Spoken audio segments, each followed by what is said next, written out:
Biotechnology principles and process എന്ന ചാപ്റ്ററാണ് നമ്മൾ പഠിച്ചുകൊണ്ടിരുന്നത്. നമ്മൾ കഴിഞ്ഞ ക്ലാസ്സിൽ ജെൽ ഇലക്ട്രോഫോറോസിസ് വരെയാണ് നമ്മൾ പഠിച്ചത്. ഇന്നത്തെ ക്ലാസ് നമ്മൾ പഠിക്കാൻ പോകുന്ന ക്ലോണിംഗ് വെക്റ്റേഴ്സിനെ കുറിച്ചാണ്. ക്ലോണിംഗ് വെക്റ്റേഴ്സ്, അതായത് നമ്മൾ ടൂൾസ് ഓഫ് റീകോമ്പിനൻറ്റ് ടെക്നോളജി ഇല്ല, നമ്മൾ 4 ടൂൾസ് പഠിച്ചിരുന്നു. Restriction enzyme, polymerase enzyme, ligase, vectors, host organism. അതിൽ ഇന്ന് നമ്മൾ പഠിക്കുന്ന ക്ലോണിംഗ് വെക്റ്റേഴ്സിനെ കുറിച്ചാണ്. Cloning vectors. നമുക്ക് ക്ലാസ്സിലേക്ക് പ്രവേശിക്കാം. Plasmids and bacteriophages have the ability to replicate within the bacterial cell independent of the control of chromosomal DNA. നമ്മൾ കഴിഞ്ഞ ക്ലാസ്സിൽ നമ്മൾ പ്ലാസ്മിഡ്സ് പഠിച്ചതാണ് അല്ലേ? പ്ലാസ്മിഡ്സ് എന്താണ്? പ്ലാസ്മിഡ് എന്ന് പറഞ്ഞാൽ plasmid is an ഓട്ടോണോമസ്ലി replicating circular extra chromosomal DNA. എന്താണ് പ്ലാസ്മിഡ് എന്ന് പറയുന്നത്? സ്വയം റിപ്ലിക്കേറ്റ് ചെയ്യാൻ കഴിവുള്ള സർക്കുലർ എക്സ്ട്രാ ക്രോമസോമൽ DNAക്കാണ് നമ്മൾ പ്ലാസ്മിഡ് എന്ന് പറയുന്നത്. അതുപോലെ തന്നെ നമുക്ക് ബാക്ടീരിയോഫേജസ് പറയാം. അതൊരു വൈറസാണ് ബാക്ടീരിയയെ അറ്റാക്ക് ചെയ്യുന്നത്, അല്ലെങ്കിൽ ബാക്ടീരിയ അറ്റാക്ക് ചെയ്ത് അതിൻ്റെ ജനറ്റിക് മെറ്റീരിയൽ ഉപയോഗിച്ച് വളരുകയും റീപ്രൊഡക്ഷൻ നടത്തുകയൊക്കെ ചെയ്യുന്ന ഒരു വൈറസാണ് ബാക്ടീരിയോഫേജസ്. അപ്പോൾ ഈ പ്ലാസ്മിഡ്സ് നമ്മൾ ബാക്ടീരിയൽ പ്ലാസ്മിഡ്സിനെ കുറിച്ച് നമ്മൾ പഠിച്ചിരുന്നു. പ്ലാസ്മിഡ്സിനും അതുപോലെ ബാക്ടീരിയോഫേജസിനും ഒരു പ്രത്യേക എബിലിറ്റി ഉണ്ട്. They can replicate within the bacterial cell independent of the control of chromosomal DNA. അപ്പോൾ ഇവിടെ ആ ബാക്ടീരിയോഫേജസിനും അതുപോലെ പ്ലാസ്മിഡ്സിനൊക്കെ ഒരു ആ ബാക്ടീരിയൽ സെല്ലിൽ റിപ്ലിക്കേറ്റ് ചെയ്യാനുള്ള എബിലിറ്റി ഉണ്ട്. Independent of the control of chromosomal DNA. ആ ക്രോമസോമൽ DNAക്കാളും സ്വതന്ത്രമായിട്ട് അവയ്ക്ക് റിപ്ലിക്കേറ്റ് ചെയ്യാനുള്ള ഒരു കഴിവുണ്ട്. അത് നമ്മൾ പഠിച്ചിട്ടുണ്ട്. Then bacteriophages, because of their high number per cell, have very high copy numbers of their genome within the bacterial cell. ഇപ്പോൾ ബാക്ടീരിയോഫേജസിൻ്റെ അതിൻ്റെ ആ ഒരു പ്രത്യേകത ഉണ്ട്. Because of their high number per cell, ഓരോ സെല്ലിലും അവയുടെ എണ്ണം കൂടുതലായതുകൊണ്ട് they have very high copy numbers of their genome within the bacterial cell.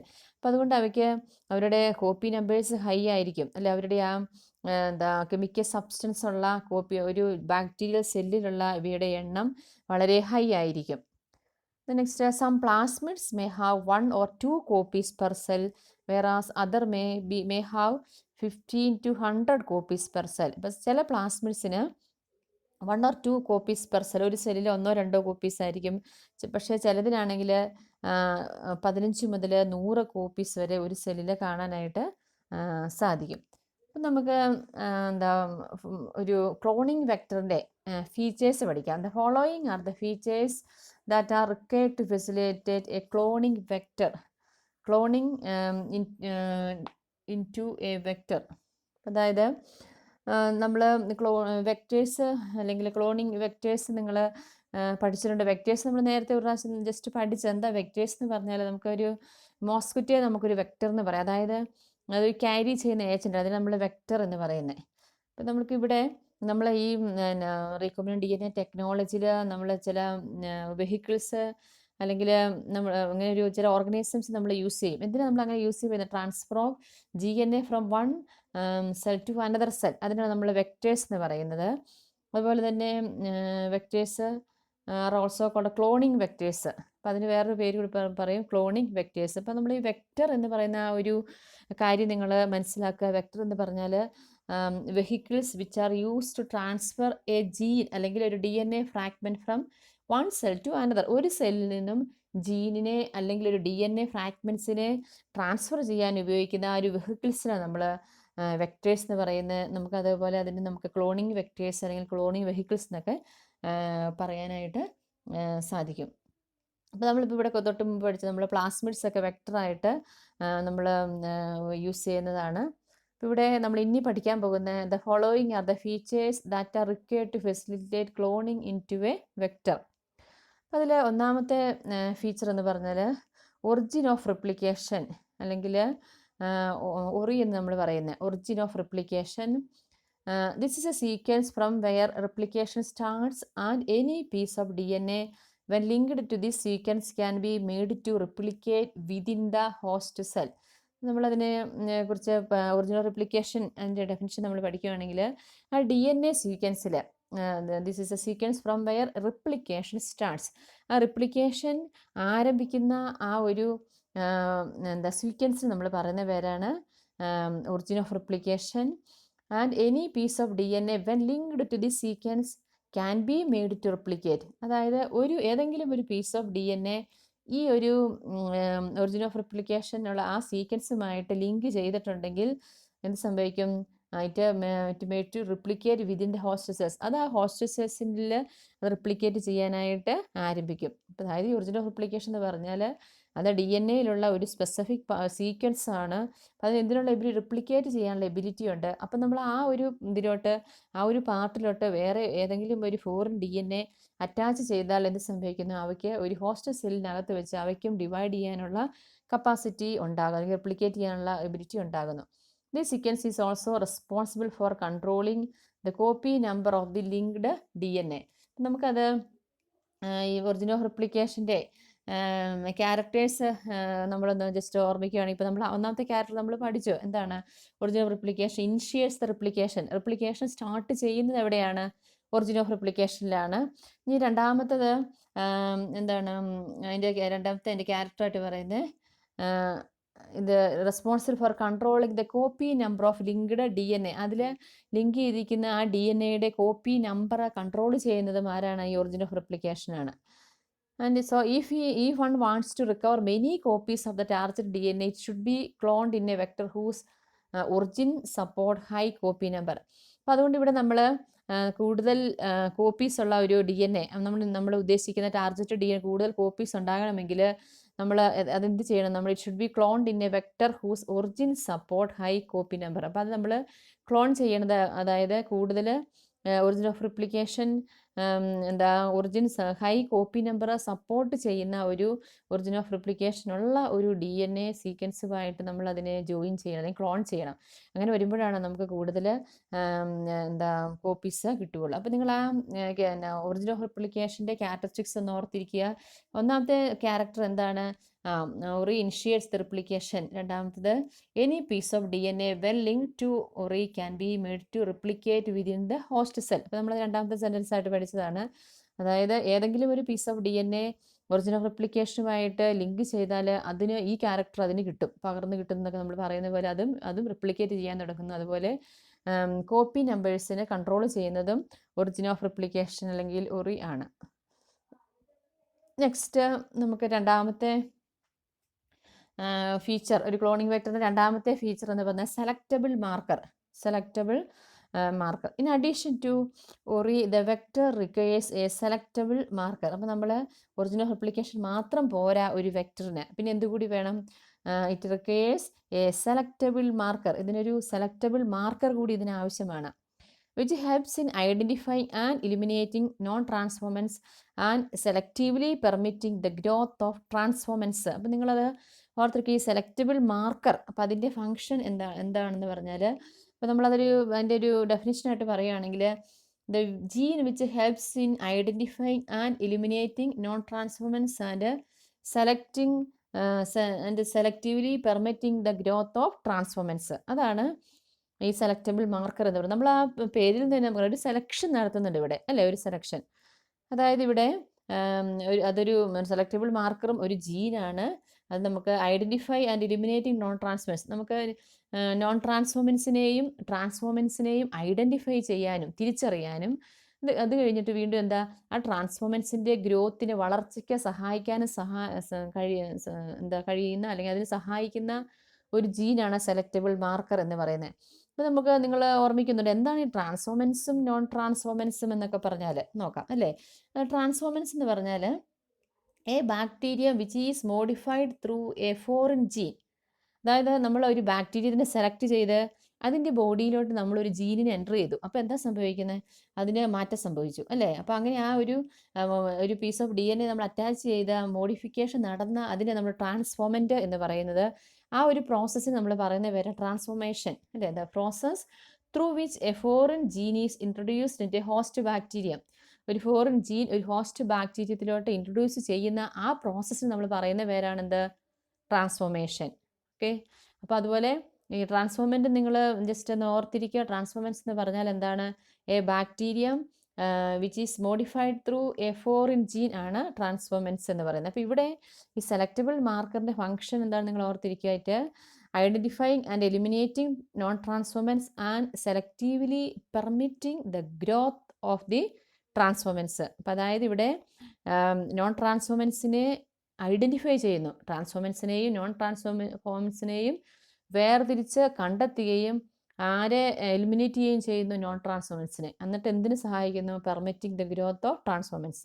Transformation is a procedure through which a piece of DNA introduced into a host organism അല്ലെങ്കിൽ host bacteria. Okay, next one is, നമുക്കിവിടെ ഒരു diagram തന്നിട്ടുണ്ട്. Normally the gene encoding resistance to antibiotics such as ampicillin, chloramphenicol, tetracycline, kanamycin, etc. are considered usable selective markers of E.coli. അപ്പോൾ നമ്മൾ സാധാരണയായിട്ട് gene encode resistance, ഇവിടെ antibiotic resistance തന്നിട്ടുണ്ട്.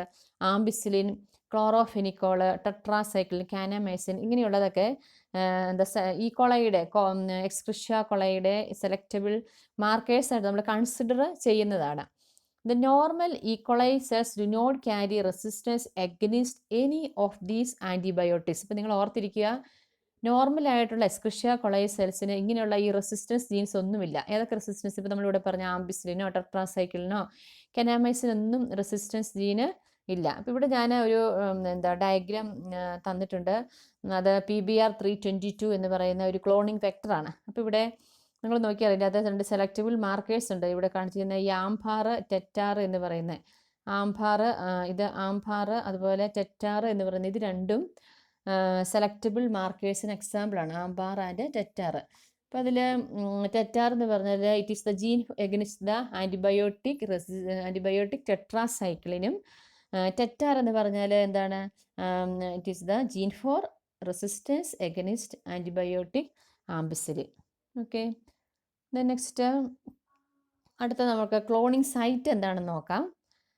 In order to link the aligned DNA, the vector needs to have a very few, preferably single recognition site for the commonly used restriction enzymes.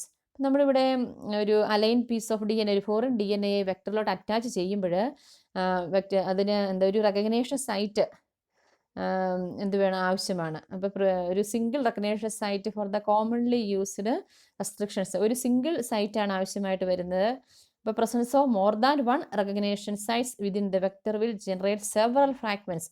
നമ്മളിവിടെ എന്താ restriction enzymes ഉപയോഗിക്കുന്നതൊക്കെ നമ്മൾ പഠിച്ചു. അപ്പോൾ അങ്ങനെ ഇവിടെ ഒന്നിൽ കൂടുതൽ ക്ലോണിംഗ് സൈറ്റ് അല്ലെങ്കിൽ റെക്കഗ്നൈസേഷൻ സൈറ്റ് ഉണ്ടെങ്കിൽ അവിടെ എന്താ സംഭവിക്കുന്നത്, അവിടെ അത് കൂടുതൽ ഫ്രാഗ്മെൻറ്റ്സ് ഉണ്ടാകുന്നു. അങ്ങനെ കൂടുതൽ DNA ഫ്രാഗ്മെൻറ്റ്സ് ഉണ്ടാകും എന്താ സംഭവിക്കുന്നത്, അത് നമ്മൾ കുറച്ചുകൂടി കോംപ്ലിക്കേറ്റഡ് ആയിട്ട് മാറുന്നു. അപ്പോൾ നിങ്ങൾക്ക് ക്ലോണിംഗ് സൈറ്റ് എന്താണെന്ന് മനസ്സിലായി. ക്ലോണിംഗ് സൈറ്റ് എന്ന് പറഞ്ഞാൽ the recognition site where the aligned DNA can be inserted. അതായത് നമ്മൾ ഫോറിൻ DNA അറ്റാച്ച് ചെയ്യാൻ പറ്റുന്ന ആ ഒരു റെക്കഗ്നേഷൻ സൈറ്റിനാണ് നമ്മൾ ക്ലോണിംഗ് സൈറ്റ് എന്ന് പറയുന്നത്. ഓക്കെ, അപ്പോൾ നമ്മളിവിടെ വീണ്ടും പറഞ്ഞു, എന്താണ്, ഒരു വെക്ടറിൻ്റെ അകത്ത് നമ്മളിങ്ങനെ ഒരു അലൈൻ DNA ലിങ്ക് ചെയ്യുമ്പോൾ അത് ഒരു റെക്കഗ്നൈസേഷൻ സൈറ്റാണ് ഏറ്റവും സ്യൂട്ടബിൾ ആയിട്ടുള്ളത്. അപ്പോൾ ഒന്നിൽ കൂടുതൽ ഇങ്ങനെയുള്ള സൈറ്റ്, ക്ലോണിംഗ് സൈറ്റ് ഉണ്ടെങ്കിൽ ആ DNA പല ഫ്രാഗ്മെൻറ്റ്സ് ആയിട്ട് പോവുകയും, അപ്പം അങ്ങനെ വരുമ്പോൾ നമുക്കത് ഇതിനുള്ള ചാൻസ് ഉണ്ട്, നമുക്കത് DNA കോംപ്ലിക്കേറ്റഡ് ആയിട്ട് മാറുകയും ചെയ്യുന്നു.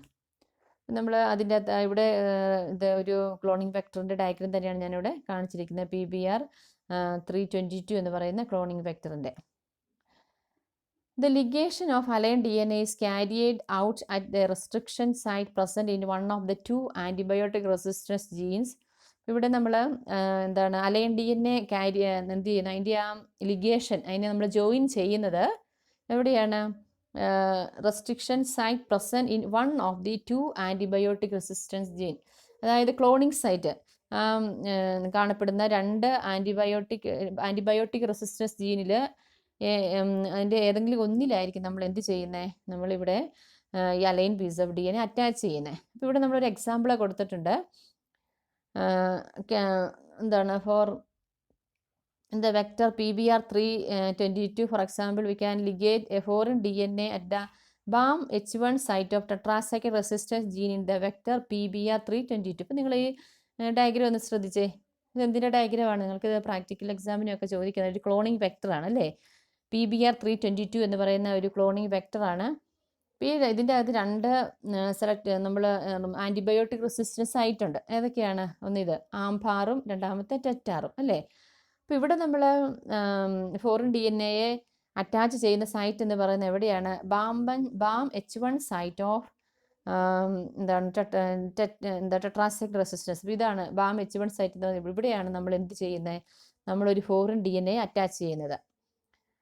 The recombinant plasmids will lose tetracycle resistance due to insertion of foreign DNA but can still be selected out from non-recombinant ones by plating the transformants on ampicillin containing medium.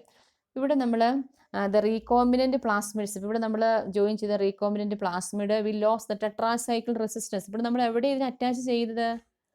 നമ്മൾ piece of DNA attach ചെയ്തത് H1 site tetracycline antibiotic റെസിസ്റ്റൻസിൻ്റെ BamH I സൈറ്റിൽ attach ചെയ്തപ്പോൾ എന്താ സംഭവിക്കുന്നത്? ആ tetracyclic resistance loss ചെയ്യുന്നു foreign DNA attach ചെയ്തപ്പോൾ. It can be selected out from non-recombinant ones by plating the transformants on ampicillin containing media. അപ്പോൾ നമ്മളിവിടെ ഇത് റീകോമ്പിനൻ്റ് ആണോ നോൺ റീകോമ്പിനൻ്റ് ആണോ എന്ന് നമുക്ക് കണ്ടുപിടിക്കുന്നതിന് വേണ്ടിയിട്ട് നമ്മൾക്ക് എന്ത് ചെയ്യാം? ഇത് നമുക്ക് ഒരു ആംപിസിലിൻ മീഡിയം കണ്ടെയ്നിങ്, ആംപിസിലിൻ എന്ന് പറയുന്ന ആൻറ്റിബയോട്ടിക് മീഡിയം കണ്ടെയ്നിൽ നമ്മൾ പ്ലേറ്റിംഗ് പ്രോസസ്സ് നടത്തിയാൽ നമുക്കിതിനെ സെലക്ട് ചെയ്യാനായിട്ട് സാധിക്കും. നമുക്ക് അതിൻ്റെ ആ ഒരു പ്രോസസ്സ് കൂടി പഠിക്കാം. The transformants growing on ampicillin containing medium are then transferred on a medium containing tetracycline. അപ്പോൾ നമ്മളിവിടെ ചെയ്ത ആ ബാക്ടീരിയം, ഇപ്പോൾ ട്രാൻസ്ഫോർമൻസ് എന്ന് പറഞ്ഞാൽ alien piece of DNA attach ചെയ്ത ബാക്ടീരിയമാണ് അല്ലേ? ആ ബാക്ടീരിയ ആദ്യം നമ്മൾ ഇതിലോട്ട് ട്രീറ്റ് ചെയ്യുന്നു, ആംബിസിലിനുള്ള ഒരു മീഡിയത്തിലോട്ട് ട്രീറ്റ് ചെയ്തു. വീണ്ടും നമ്മൾ ആംബിസിലിൻ കണ്ടെയ്നിങ് മീഡിയത്തിൽ നിന്നും അതിനെ എങ്ങോട്ട് ട്രാൻസ്ഫർ ചെയ്തു? Medium containing tetracycline. അപ്പോൾ ടെട്രാസൈക്ലിനിലോട്ട് നമ്മൾ ട്രാൻസ്ഫർ ചെയ്തു. The recombinants will grow in ampicillin medium containing but not on that contain tetracycline. അപ്പോൾ നമ്മളിവിടെ ആദ്യം ആംബിസിലിനിൽ നിന്നിപ്പോൾ റീകോമ്പിനൻസ് ഗ്രോ ചെയ്തു, പക്ഷേ അതിന് വീണ്ടും ടെട്രാസൈക്ലിനിലോട്ട് വെച്ചപ്പോൾ അത് ഗ്രോ ചെയ്തില്ല. റീകോമ്പിനൻസ് മനസ്സിലായി? ഇപ്പോൾ റീകോമ്പിനൻ്റ് എന്ന് പറഞ്ഞാൽ അവിടെ നമ്മൾ വേറെ ഫോറിൻ DNA അറ്റാച്ച് ചെയ്തതാണ് റീകോമ്പിനൻ്റ് എന്ന് പറയുന്നവ. ആംബിസിലിനത്തിൽ ഗ്രോ ചെയ്തു, പക്ഷേ ടെട്രാസൈക്ലിൻ ഗ്രോ ചെയ്തില്ല. But non recombinants will grow on the medium containing both the antibiotics. അപ്പോൾ നമ്മളിവിടെ റീകോമ്പിനൻ്റ് DNA അല്ലാത്ത അല്ലെങ്കിൽ റീകോമ്പിനൻസ് അല്ലാത്ത വർണ്ണമാണെങ്കിൽ അത് എന്ത് ചെയ്യുന്നില്ല? അത് but non recombinants will grow on the medium containing both the antibiotic. നമ്മൾ ആംബിസിലിൻ മീഡിയത്തിൽ ട്രീറ്റ് ചെയ്തപ്പോഴും അതുപോലെ തന്നെ ടെട്രാസൈക്ലിനിൽ ട്രീറ്റ് ചെയ്തപ്പോഴും അത് ഗ്രോ ചെയ്തു. In this case, the one antibiotic resistance gene helps in selecting the transformants, whereas the other antibiotic resistance genes get inactivated due to insertion of aligned DNA and helps in selection of recombinants. അപ്പോൾ ഈ കേസിൽ antibiotic resistance gene നമ്മൾ എന്തിന് help ചെയ്തു? ട്രാൻസ്ഫോമൻസിനെ select ചെയ്യാനായിട്ട് സഹായിച്ചു അല്ലേ? നമ്മൾ സെലക്റ്റബിൾ മാർക്കേഴ്സ് പഠിച്ചില്ലേ അല്ലേ? സെലക്റ്റബിൾ മാർക്കേഴ്സിലുള്ള ഏതൊക്കെയാണ് സെലക്റ്റീവ് മാർക്കേഴ്സ്? നമ്മൾ പഠിച്ച എക്സാമ്പിളുള്ളത് ടെറ്റാറും ആംഭാറും. അതാണ് നമുക്ക് ട്രാൻസ്ഫോമൻസിനെയും നോൺ ട്രാൻസ്ഫോമൻസിനെയും തിരിച്ചറിയാൻ സഹായിച്ചു. അതുപോലെ തന്നെ അടുത്ത ആൻറ്റിബയോട്ടിക് റെസിസ്റ്റൻസ് എന്തിനു സഹായിച്ചു? It inactivate due to insertion of alien DNA. നമ്മളവിടെ എന്താ ടെട്രാസൈക്ലിക് റെസിസ്റ്റൻസിൻ്റെ BamH I സൈറ്റിലാണ് നമ്മൾ എന്ത് ചെയ്തത്? ഫോറിൻ DNA അറ്റാച്ച് ചെയ്തത് അല്ലേ? അപ്പോൾ അതവിടെ ഇനാക്റ്റീവായി. അപ്പോൾ അതിൽ നിന്ന് നമുക്ക് എന്തിനു നമുക്ക് സഹായിച്ചു? It helps in selection of recombinant. നമുക്ക് ആ റീകോമ്പിനൻറ്റിനെ സെലക്ട് ചെയ്യാൻ നമുക്ക് സഹായിച്ചു. നമുക്ക് അടുത്ത ഒന്നുകൂടിയുണ്ട് ഇൻസേർഷൻ ഇനാക്ടിവേഷൻ. നമുക്ക് രണ്ടാമത് തിരിച്ചറിയാനുള്ള ഇൻസേർഷൻ ഇനാക്ടിവേഷൻ കൂടി നോക്കാം. On the base protection in the presence of chromogenic substrate, the recombinant and non-recombinant can also be differentiated. അതായത് ക്രോമോജനിക് സബ്സ്റ്റൻസിനുണ്ടാകുന്ന കളറിൻ്റെ പ്രൊഡക്ഷൻ അനുസരിച്ച് നമുക്ക് എന്ത് ചെയ്യാം? റീകോമ്പിനൻറ്റിനെയും നോൺ റീകോമ്പിനൻറ്റിനെയും നമുക്ക് വീണ്ടും ഡിഫറൻഷിയേറ്റ് ചെയ്യാം. നമ്മളിപ്പോൾ ആദ്യം പറഞ്ഞതല്ലാതെ രണ്ടാമത്തെ ഒരു മെത്തേഡായിട്ട്. Here recombinant DNA is inserted within the coding sequence of enzyme beta-galactosidase which result into inactivation of enzyme. ഇവിടെ നമ്മൾ ഈ റീകോമ്പിനൻ്റ് ആയ DNA inserted within the coding sequence of enzyme beta galactosidase എന്ന് പറയുന്ന എൻസൈമിൽ നമ്മൾ ഡിപ്പ് ചെയ്യുമ്പോൾ എന്താ സംഭവിക്കുന്നത്? ആ എൻസൈം ഇന്നാക്റ്റീവ് ആകുന്നു. The activation of an enzyme due to inactivation of genes, a result of the insertion of aligned DNA is called insertional inactivation. അപ്പോൾ നമ്മൾ ആ ഒരു എൻസൈം ഒരു DNA ഒരു alien piece of DNA attach ചെയ്തതുകൊണ്ട് ആ attach ചെയ്ത റീകോമിനെ നമ്മളൊരു എൻസൈമിലായിട്ട് ട്രീറ്റ് ചെയ്തപ്പോൾ എൻസൈം എന്ത് ചെയ്തു? ഇന്നാക്റ്റീവായി. Then the bacterial colonies have inserted DNA shows no coloration. അതായത് ഒരു ഇൻസേർട്ടഡ് DNA ഉള്ള ബാക്ടീരിയൽ കോളനീസ് എന്ത് കാണുന്നില്ല? കളറുകൾ കാണിക്കുന്നില്ല. The bacterial colonies without inserted DNA show blue colour. എന്താണ് DNA ഇല്ലാത്ത ബാക്ടീരിയൽ കോളനീസ് ബ്ലൂ കളർ കാണുന്നത്. അപ്പോൾ നമുക്ക് ഇതിൽ നിന്നും ഏത് ബാക്ടീരിയൽ കോളനിയിലാണ് റീകോമിനന്റ് DNA ഉള്ളത് നമുക്ക് കണ്ടുപിടിക്കാൻ സാധിക്കും അല്ലേ? അപ്പോൾ അതായത് ഇൻസേർട്ടഡ് DNA ഉള്ളതാണെങ്കിൽ അവിടെ കളർ കാണിക്കുന്നില്ല, നോ കളറേഷനാണ്.